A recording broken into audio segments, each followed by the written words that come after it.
विधानसभा निवडणुकीवेळी दोन माणसं भेटली, 160 जागा निवडून आणण्याची गॅरंटी देत होते, मात्र मी आणि राहुल गांधींनी हा मार्ग नाकारला.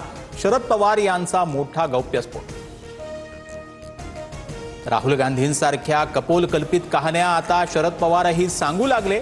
त्यांच्यावर राहुल गांधींच्या भेटीचा परिणाम, शरद पवारांच्या दाव्यावरती मुख्यमंत्री फडणवीसांची टीका.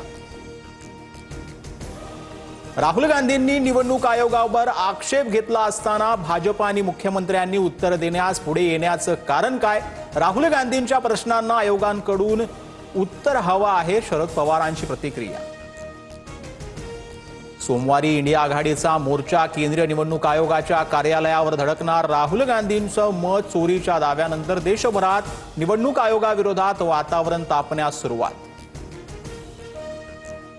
शिर्डी मतदारसंघातही मतदार नोंदणी घोटाळा, आयोगाकडे माहिती मागून ती दिली नाही. बाळासाहेब थोरात यांचा आरोप, तर स्वतःचा अपयश झाकण्यासाठी थोरातांचं बेताल वक्तव्य. राधाकृष्ण विखे पाटील यांचा पलटवार. एकनाथ शिंदे कधी बोलत नाहीत, मात्र शिंदेंचा पुढचा मार्ग कसा असेल याचा अंदाज लवकरच येईल. एकनाथ शिंदेंच्या दिल्ली दौऱ्यावर शरद पवारांचं मोठं विधान. ठाकरे बंधू एकत्र येण्याबाबत इंडिया आघाडीत कुणालाही आक्षेप नाही. मविया ही विधानसभा निवडणुकीसाठी तयार झाली. मुंबईत मवियाशिवाय ठाकरे बंधू एकत्र लढू शकतात, याचे संजय राऊतांकडून संकेत. काल कोळीवाड्यात आलेले नासके नारळ, अरविंद सावंतांची एकनाथ शिंदेंवर टीका, तर सावंतांचा वरळीशी संबंध काय?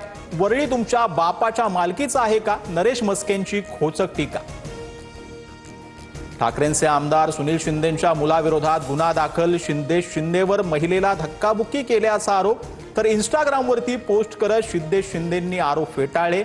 शिंदेंच्या शिवसेनेच्या महिला शाखा प्रमुखांनी केली होती तक्रार. जळगावच्या 40 गावात एकनाथ खडसेंविरोधात भाजप आक्रमक. खडसेंच्या फोटोला जोडे मारत एक कार्यकर्ता फोटोवर थुंकला. रुपाली चाकणकर चेकाळल्या आहेत, खडसेंनी केलं होतं वक्तव्य. प्रांजल खेवलकर पार्टी प्रकरणी महिला आयोगाचं पोलीस महासंचालकांना पत्र. दबाव टाकून महिलांना बोलावलं का? SIT मार्फत चौकशी करा, महिला आयोगाची मागणी. मानवी तस्करीचा प्रकार असल्याचाही दावा. काम मी करूनही रावसाहेब दानवेंची बातमी कशी होते? जालनाचे खासदार कल्याण काळेंचं मिश्किल विधान, तर उत्तर देताना पाय आपटत दानवेंकडून स्वतःच्या कामाचा दाखला. नागपूरच्या कोराडीत निर्माणाधीन गेटचा स्लॅब कोसळला, 15 ते 16 जण जखमी, सर्वांची प्रकृती स्थिर. महालक्ष्मी मंदिराजवळ मुख्य प्रवेशद्वाराच्या बांधकामावेळी दुर्घटना. दादरमध्ये कबुतरांना खाद्य टाकणाऱ्या महेंद्र संकेलेश्वरवरती गुन्हा दाखल. शिवाजी पार्क पोलिसांकडून गाडीही जप्त. हायकोर्टाच्या नियमांचं उल्लंघन केल्यानं कारवाई. भारत आणि ओमानमध्ये लवकरच मुक्त व्यापार करार. दोन्ही देशांमध्ये चर्चा पूर्ण झाल्याची माहिती.